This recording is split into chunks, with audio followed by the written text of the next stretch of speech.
we are at an impasse. The White House, the administration, President Trump and his team have been working in good faith with Senate Democrats to try to work through this. And they've made some proposals to change some of the immigration enforcement and sort of calm the situation. But Chuck Schumer and Democrats have shown no willingness whatsoever to go along on any of these negotiations. I think, Maria, they are trying to put us into another government shutdown situation. Well, that was the Speaker of the House, Mike Johnson, with me here yesterday, expecting perhaps we are headed for a shutdown for the Department of Homeland Security as early as tomorrow. Senate Democrats are vowing to block a stopgap bill funding the department, and if no deal is reached by midnight, the agencies will shut down, and they include ICE, CBP, Customs and Border Patrol, the TSA, and FEMA also could be impacted. Joining me now is Louisiana Senator Bill Cassidy. Senator, it's great to have you this morning. Welcome back. Hey, thank you, Maria. Are you expecting a shutdown for the Department of Homeland Security? Yeah, I mean, I am expecting a shutdown. Yeah. Democrats want to make a point to their left-wing base. They want to make a point that they're standing up to Donald Trump and that they're trying to put a line in the sand, which, by the way, don't cross it or else we shut the government down. Now, I got people in my state who just suffered from Winter Storm Fern, 9 people dead, and now FEMA is not going to be funded. I think they're sacrificing the interests of the American people to make a political point, but that's their politics. Well, what a surprise there. I mean, the good news, I guess, is that it's not going to have all that much of an impact. I mean, I know that TSA gets impacted, and I know that there are certain impacts, but ICE, you said it was funded already, right? So how significant would the Department of Homeland Security shutdown be, and how long would it last? So in my state, Coast Guard, National Flood Insurance Program, FEMA, all are part of this. And if you're trying to rebuild right now in North Carolina, where there's Hurricane Helene, damage still in recovery, those work orders are not being processed while this government is shut down. You're right, it's only 4% of the government, but if you're trying to recover from a massive storm, it's all the world to you. And I think it's incredibly irresponsible.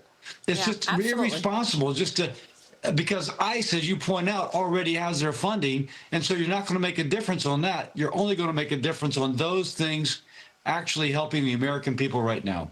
Yeah, well, no, I agree. I mean, look, 4% is still 4%. What I was referring to is I think the TSA paychecks would not be missed until March, right? Yeah, so isn't that good? Yeah. But still, FEMA is going to have the uncertainty. You know, the American people actually want their government to work and not be shut down for political kind of theater. Exactly. And this is political theater. Well, you want to talk about political theater. Let's talk about how your colleagues on the left are treating election integrity and the SAVE Act. The House passed the 32-page Save America Act in a vote of 218 to 213. The election integrity bill, supported by President Trump, obviously, would require proof of citizenship to register to vote and show ID to cast a ballot. But we're told it's facing an uphill battle in the Senate. Is that true? I know you've got strong Democrat opposition and the filibuster requirement that could block it from reaching the 60 votes needed. But will all Republicans be on board here? I don't think all Republicans are going to be on board. I'll let them speak for themselves. You'll have to ask them. I like Mike Johnson's comment. He said that if you need an ID to get into the Democratic National Convention, why don't you need an ID to vote? I think that kind of crystallizes the issue, and that's where I think, you know, our country should be. Absolutely. Mike Johnson joined me yesterday, and here's what he said about the SAVE Act. Watch this, sir. House Republicans have been working hard for years now to ensure the integrity of American elections because it is essential to maintain a constitutional republic. We passed the SAVE Act in the last Congress and in this Congress, and the SAVE Act just simply says you have to have proof of citizenship if you're going to register to vote in federal elections, in American elections. What a concept. They want illegals to vote. That's why they opened the border wide for 4 years under Biden and Harris and allowed in all these dangerous people. It was a means to an end. The end is maintaining their own power. And, Senator, you also have at least, some Democrats recognizing that. I spoke with Senator John Fetterman on Sunday, your colleague, a Democrat. Here's what he said. What I don't understand, Senator, is why it is so difficult to get the SAVE Act into the portfolio and onto the floor. What's wrong with having an ID to vote? Chuck Schumer last week said if the SAVE Act even attempts to get to the Senate, it is dead on arrival. Why? And now, me as a Democrat, I do not believe that it's unreasonable or to show ID just to vote. So it's not a radical idea for regular Americans to show your ID to vote. And it's absolutely, those things are not Jim Crow or anything. Of course, that's part of an awful, awful legacy of our nation for so long ago. I mean, is there any other way to view the fact that Democrat leadership refused to have ID to vote? Is there any other way to read it other than they want illegals to vote? I mean, can you read it any other way?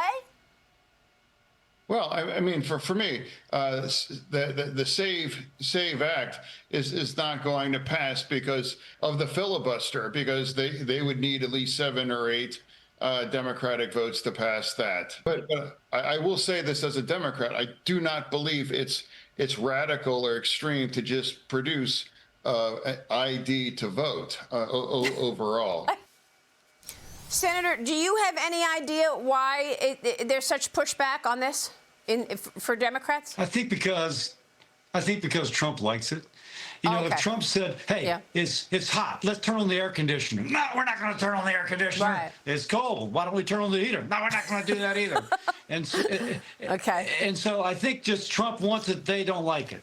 That's too bad. All right, let's get to your focus right now, because you're leading a Senate Help Committee hearing today. You're investigating these reports of fraud in federal child care funding. Independent journalist Nick Shirley's investigation in Minnesota exposed so much, numerous fraudulent child care centers, which received millions of dollars in taxpayer money, and they couldn't even find any kids there, Senator. Tell us more.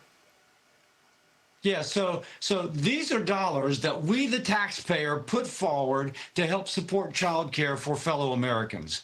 Like almost 10% of this money is being ripped off in Minnesota, not going to the families, going to people who, like, as we saw, no children are there.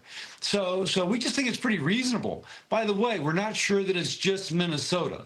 There's other states that have similar rates of fraud. Now, let me give a shout out to Texas. Theirs is less than 1%. Louisiana is about 5%. We have unannounced visits to a child care center to make sure that the attestation is correct. You could decrease that rate of fraud. The question is, why didn't Minnesota and why don't others? It's our federal tax dollar. We're going to do our best to find out why and to protect those dollars. Yeah, and, you know, that sign on the front of the building, one of those buildings in Minnesota, says it all. It's supposed to be Learning Center. Let's show that video again, guys. It's supposed to be Learning Center, and, of course, it says Leering Center. Gosh. Oh, my goodness. Mehak Cook is with me this morning. Mehak, your reaction to this. Quality Leering Center. Mehak. Maria, I'm not shocked, and the senator's right. We have fraud even in our state of Ohio that's run by Republicans today. I have visited dozens of these centers, and I really think we need the federal government to start dictating some of these standards. The fact that we're allowing backdating for a lot of centers, many of the places I went to had no children in there. When I asked how they were actually getting individuals in the building, they said they were backdating, so parents weren't even checking their kids in. And I think we have to have stronger standards, and it starts with federal government today, in my opinion. Right. Well, Senator, great to have you, and thanks for your leadership on this issue, sir. We'll be watching the hearing. Thank you, Maria.